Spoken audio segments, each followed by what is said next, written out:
કલ્પના કરો, ઘરમાં કબાટ ખોલો અને નોટોના બંડલ જ બંડલ દેખાય. એક રૂમમાં સોનાના ઢગલા અને બીજા રૂમમાં ચાંદીના સિક્કા અને રોકડ એટલી કે ગણવા માટે 5 મશીનો મંગાવવા પડે. આ કોઈ ફિલ્મનું દ્રશ્ય નથી, પરંતુ દેશના 2 રાજ્યોમાં તપાસ એજન્સીઓના દરોડા દરમિયાન સામે આવેલી વાસ્તવિક તસવીરો છે. બિહાર અને પશ્ચિમ બંગાળમાં થયેલી કાર્યવાહીએ ફરી એકવાર ભ્રષ્ટાચારના કાળા સામ્રાજ્યનો પર્દાફાશ કર્યો છે.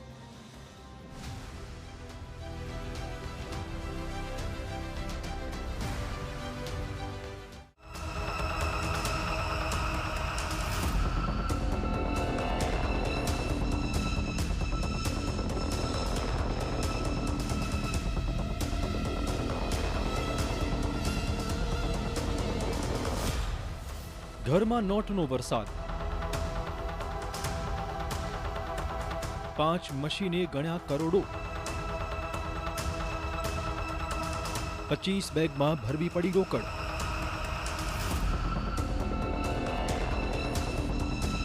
$15 કિલો સોનાનો ભંડાર.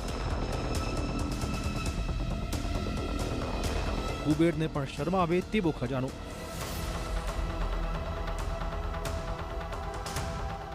આપણા દેશમાં ભ્રષ્ટાચારે કેવી માજા મૂકી છે તેના 2 દાખલા સામે આવ્યા.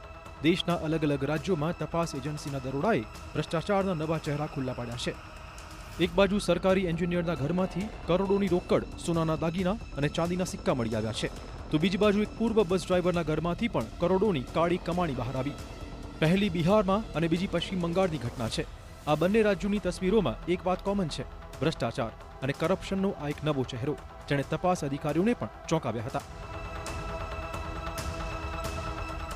એન્જિનિયરના ઘરમાં કુબેરનો ખજાનો, નોટના બંડલ પર બંડલ, સોનું ચાંદીનો ભંડાર, આવક કરતા અનેક ઘણી સંપત્તિ. સૌથી પહેલા વાત કરીએ બિહારની. અહીંયા EOUની ટીમ જ્યારે સરકારી એન્જિનિયરના ઘરે પહોંચી ત્યારે શરૂઆતમાં તેમને અંદાજ નહીં હોય કે અંદર શું જોવા મળશે. તપાસ આગળ વધી તેમ રૂમમાંથી એક પછી એક નોટના બંડલ બહાર આવતા ગયા. સોનાના દાગીના, ચાંદીના સિક્કા, કિંમતી વસ્તુઓ અને કરોડોની સંપત્તિના દસ્તાવેજ પણ મળી આવ્યા. દ્રશ્યો એવા હતા જાણે કોઈ અધિકારીના ઘરે નહીં, પરંતુ કુબેરના ખજાનામાં તપાસ ચાલતી હોય. હવે તપાસ એજન્સીઓ જાણી રહી છે કે આખરે આ સંપત્તિ આવી ક્યાંથી અને કેટલા વર્ષોથી આ સામ્રાજ્ય ઊભું થતું રહ્યું. અને હવે નજર કરીએ પશ્ચિમ બંગાળ પર, જ્યાં રેડ દરમિયાન અધિકારીઓ પણ ક્ષણભર માટે સ્તબ્ધ થઈ ગયા. પશ્ચિમ બંગાળમાં બસ ડ્રાઈવરના ઘરેથી કરોડોનો વરસાદ. ઘરમાંથી એટલી રોકડ મળી કે તેને ગણવા માટે 1-2 નહીં, 5 કરન્સી કાઉન્ટિંગ મશીન લગાવવા પડ્યા. નોટના બંડલને 25 અલગ અલગ બેગમાં ભરી બહાર લાવવામાં આવ્યા. સાથે 15 કિલોગ્રામથી વધુ દાગીના અને સોનાની લગડીઓ પણ કબજે કરાઈ. કુલ જપ્તીની અંદાજે કિંમત 50 કરોડની આસપાસ હોવાનું મનાઈ રહ્યું છે. 25 બેગમાં ભરાઈ રોકડ, 5 મશીનોએ ગણી નોટ, 15 કિલોથી વધુ સોનું. કોઈ પૂર્વ બસ ડ્રાઈવર પાસે કરોડો મળી આવે એ કેટલી નવાઈની વાત છે. પણ ખરેખર એવું જ બન્યું. મીનાર મંડલ અગાઉ સરકારી બસ ડ્રાઈવર તરીકે કામ કરતો હતો, પરંતુ હવે તેના પર ગેરકાયદે પથ્થર ખાણ ચલાવવાનો અને કરોડોના ગેરકાયદે વ્યવહારના આરોપ છે. તપાસમાં નકલી હિસાબી રજિસ્ટર અને ગેરકાયદે નાણાકીય વ્યવહારના પુરાવા મળી ગયા છે. અગાઉ CBI અને ED પણ તેના નેટવર્ક સુધી પહોંચી ચૂકી હતી અને હવે દરોડાએ સમગ્ર ગેરકાયદેસર સામ્રાજ્યને ફરીવાર ચર્ચામાં લાવ્યું છે. लुलु मंडल जैसा बहुत ब्रोकर है. पिछली सरकार TMC सरकार ने इन लोगों को तैयार किया था.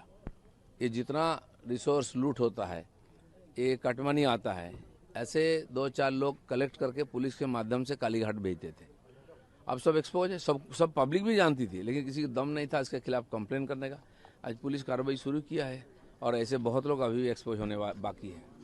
એક બાજુ સરકારી અધિકારી, બીજી બાજુ પૂર્વ બસ ડ્રાઈવર, પરંતુ બંને કેસમાં એક જ ચિત્ર સામે આવ્યું છે: કરોડોની રોકડ, સોનાના ઢગલા અને આવક કરતા અનેક ગણી સંપત્તિ. સવાલ હવે માત્ર એટલો નથી કે આટલી સંપત્તિ મળી ક્યાંથી. સવાલ એ પણ છે કે આટલા વર્ષો સુધી આ કાળું નાણું, કાળા કામોનું આ સામ્રાજ્ય કોઈની નજરમાં કેમ ના આવ્યું. એટલે હવે મોડે પણ શરૂ થયેલી તપાસ બાદ દેશભરની નજર તપાસ એજન્સીઓની આગામી કાર્યવાહી પર છે. Bureau report TV9.